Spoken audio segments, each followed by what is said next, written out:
সারা ভিলেজে আপনাদের সবাইকে অনেক অনেক স্বাগত। আজকে অনেক বৃষ্টি পড়ছে, আজকে 4-5 দিন ধরে অনেক বৃষ্টির কারণে ঘর থেকে বের হওয়া যায় না। বৃষ্টির কারণে রাস্তাঘাট পানিতে তলিয়ে গেছে, অনেক বৃষ্টি। আর আজকে এই বৃষ্টির দিনে কি রান্না করা যায় দুইজনে ভাবছিলাম, তো মনে হলো আজকে মাটন কারি রান্না করি। এমন বৃষ্টির দিনে ভাত বা খিচুড়ির সঙ্গে মাটন কারি হলে একদম পুরো জমে যাবে। তাই আজকে আপনাদের মাটন কারি তৈরি করে দেখাবো। তো চলুন বন্ধুরা, রান্না করে ফিরে যাই।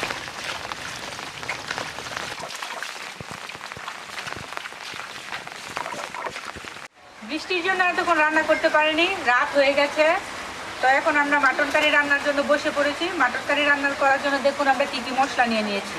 মাটন রান্না করার জন্য নিয়ে নিয়েছি আদা বাটা, রসুন বাটা, জিরা বাটা, জিরার গুঁড়া, শুকনা মরিচের গুঁড়া, হলুদের গুঁড়া, লবণ, দারচিনি, এলাচ, পেঁয়াজ কুচি, সয়াবিন তেল।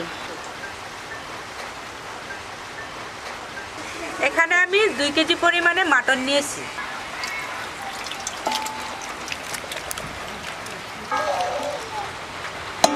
মাটন রান্না করার জন্য কড়াইটা চুলার মধ্যে বসিয়ে দিব। কড়াই গরম হয়ে গেছে, এখন এর মধ্যে তেল ঢেলে দিব।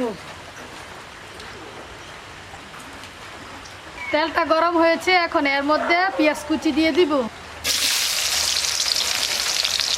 পেঁয়াজগুলোকে ব্রাউন কালার করে ভেজে নিব। পেঁয়াজটা ব্রাউন কালার হয়ে গেছে, এখন এর মধ্যে দারচিনি দিয়ে দিব এলাচ, মাথাগুলো ফাটিয়ে দিব, দিয়ে দিব আদা বাটা, দিয়ে দিব রসুন বাটা, দিয়ে দিব জিরা বাটা, দিয়ে দিব শুকনো মরিচের গুঁড়া, দিয়ে দিব হলুদের গুঁড়া, তারপর দিয়ে দিব লবণ। এখন এটাকে ভালোভাবে কষাবো যতক্ষণ পর্যন্ত না উপরে তেলটা ভাসছে। তেলটা উপরে বেশি উঠেছে, এখন এর মধ্যে মাটন দিয়ে দিব। মাটনটাকে সিদ্ধ করার জন্য 10 মিনিটের জন্য ঢাকনা দিয়ে ঢেকে দিব। মাটনটা কষানো হয়ে গেছে, এখন এর মধ্যে গরম পানি দিয়ে দিব। গরম পানি না দিলেই নয়, কারণ ঠান্ডা পানি দিলে তো মাংসটা আবার কাঁচা হয়ে উঠবে। গরম পানি দিয়ে দিচ্ছি। এখন এটাকে 20 মিনিটের জন্য ঢাকনা দিয়ে ঢেকে দিব।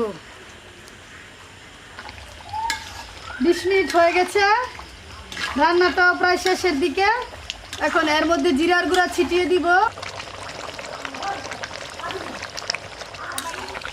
বন্ধুরা, মাটন কারিটা দেখতে দারুণ হয়েছে, খেতেও বেশ ভালো লাগবে। ক্যামেরাম্যান হিসাবে আমি কথা বলছি, আসলে কি আর বলবো, আমি ক্যামেরাম্যান হয়ে লোভ সামলাতে পারছি না, আমারই খেতে ইচ্ছে করছে। কালারটা যা হয়েছে দারুণ লাগছে। রান্নাটা হয়ে গেছে, এখন এটাকে আমি চুলা থেকে নামিয়ে নিব, নামিয়ে পরিবেশন করে নিব।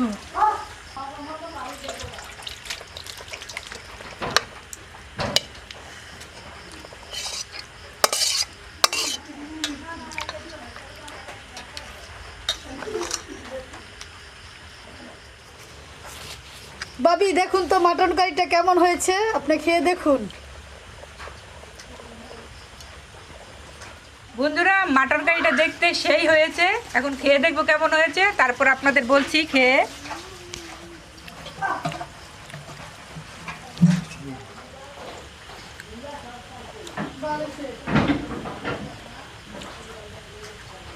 যেমন ভেবেছিলাম তেমন হয়েছে, খুব মজা হয়েছে, যা বলার মতো না। আপনারা বাসায় রান্না করে খেলে বুঝতে পারবেন কেমন টেস্ট।